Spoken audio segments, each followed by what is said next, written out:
Hi, hello, good morning, good afternoon, good evening. Ayan guys, namasyal ako guys. Ito ang nadaanan ko guys. Nakita ko to. Ang ganda-ganda naman na pamumuhay nila. Nasa taas ang bahay nila. Tapos nandito kami sa kalsada. Nakita ko lang to. Ayan, pinaambit ko na sa inyo yung nakita ko. Ang ganda pala dito guys. Papunta kami ng Garing. Punta kami sa may kunin lang ako doon sa kaibigan ko. Tapos nakita ko to, ayan, pinakita ko na lang sa inyo. Tingnan nyo guys, nasa taas ang bahay nila, nasa tuktok ng kagubatan. Ayan, kaganda naman.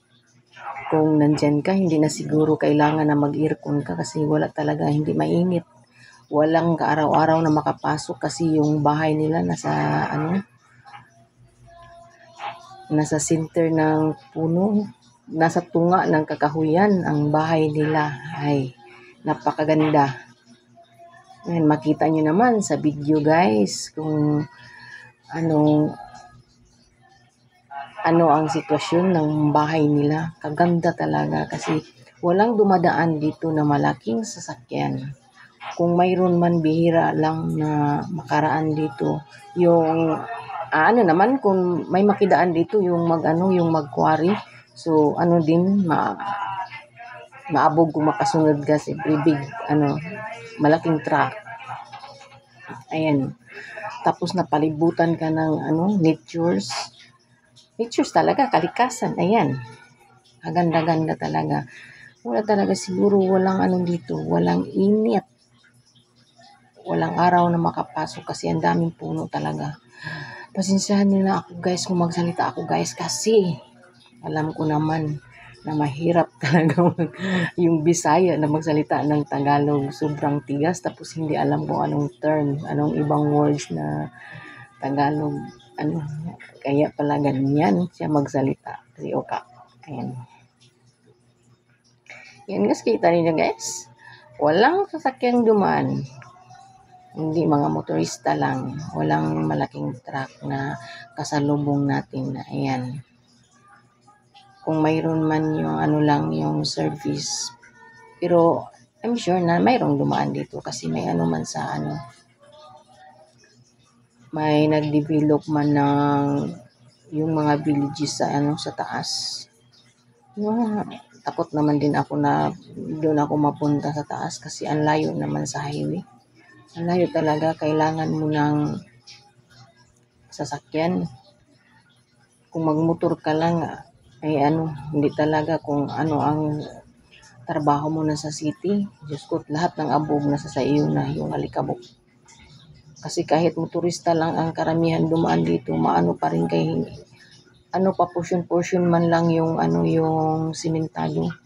Sa tingin ko, hindi naman sira yung kalsada, pero maano pa rin, maalikabok pa rin. Yes, yan. Tingnan nyo guys, ang ganda-ganda ng palibot nila. Kaya ako, palagi akong pumupunta sa mga ganitong lugar kasi talaga, doon tayo makahanggap ng fresco na hangin tapos walang kaamoy-amoy, hindi kagaya sa city na amoy tambutso ka talaga at saka lahat ng amoy nandiyan na sa atin pag doon tayo sa baba. Kaya mataas man ito pero hindi naman halata na mataas. Kaya ganun pa rin, tingnan niyo yung poste.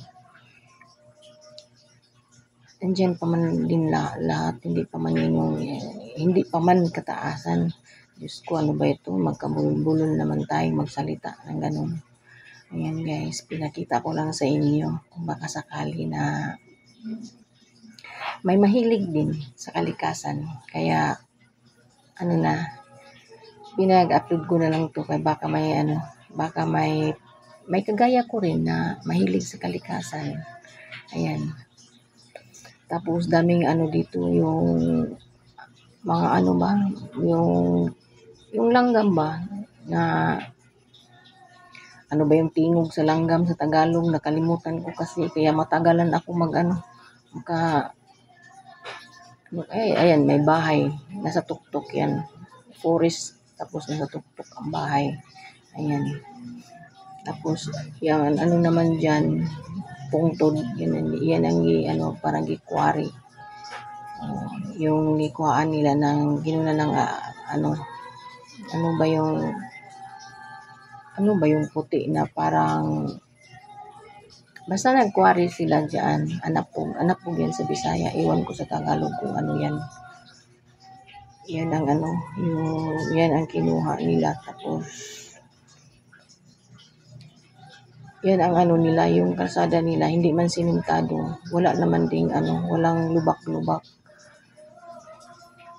Pero sa klaseng nito, alikabok. Alikabok masyado kung makasunod ka. Buti kung ikaw ang mauna.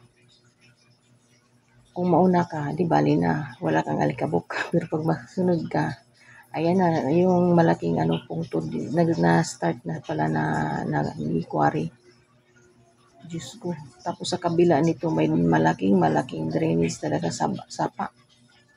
Yun, pag umuulan dyan, bumulbang ang tubig patungong city. Takot ako pag lumaki ang baha. Ayan, napakaganda talaga ng nila. Nasa sila, nasa tuktok sila ng bukid. Nakatira. Oo, dyan sila nakatira kasi may pira sila.